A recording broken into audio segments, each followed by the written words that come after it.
Hey everybody, and welcome to the last Wednesday word of 2020. I almost can't believe it.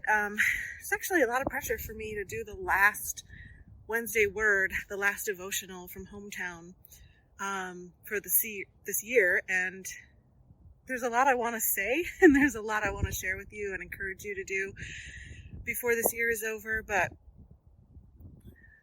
I'm going to boil it all down to this. Let's be thankful. I know that the world is telling us, let's get this year over with. 2020 was a disaster.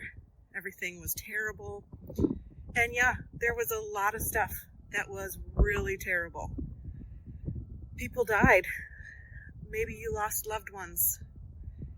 Maybe your whole world was uprooted in a way that you never imagined. Maybe you're going to be dealing with the aftermath of being socially alone for a really long time. But here's the thing. 2020 was also an incredibly important year in all of our lives, I think. We were opened up to seeing things that I don't think we would ever have seen before. Even in tragedy, God was with us. I know that for a fact. I also know that this is a year that I don't think we should ignore.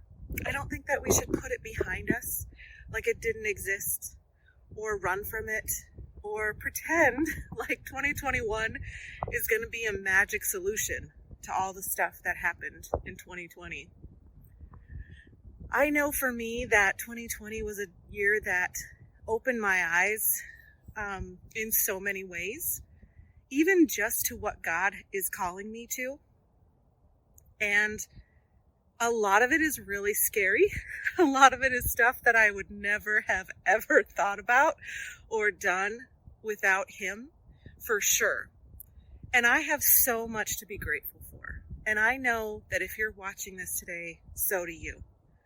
I want us to be people that look for things to be grateful for, even in the hardest times. Remember that we just went through Advent, and each candle on the Advent wreath represents something that I think we should take with us into 2021.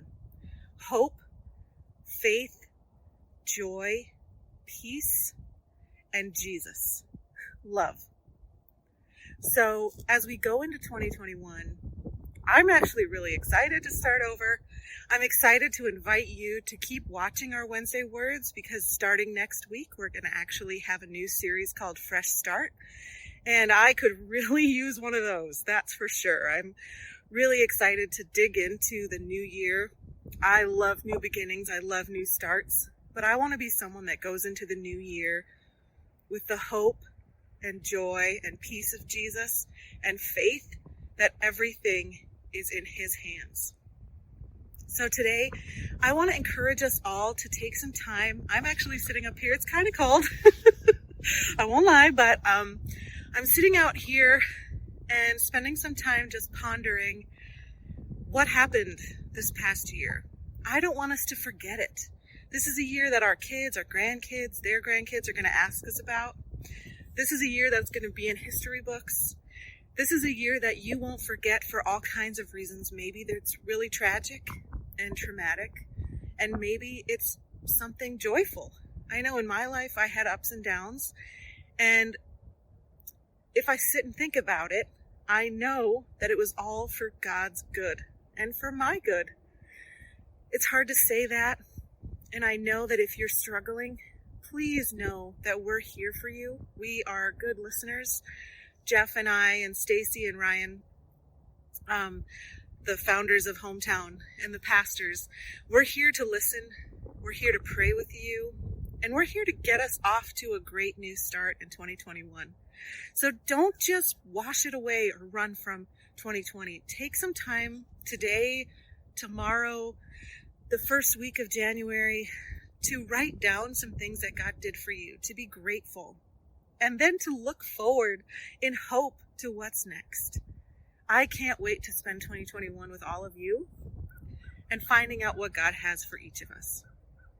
Happy New Year.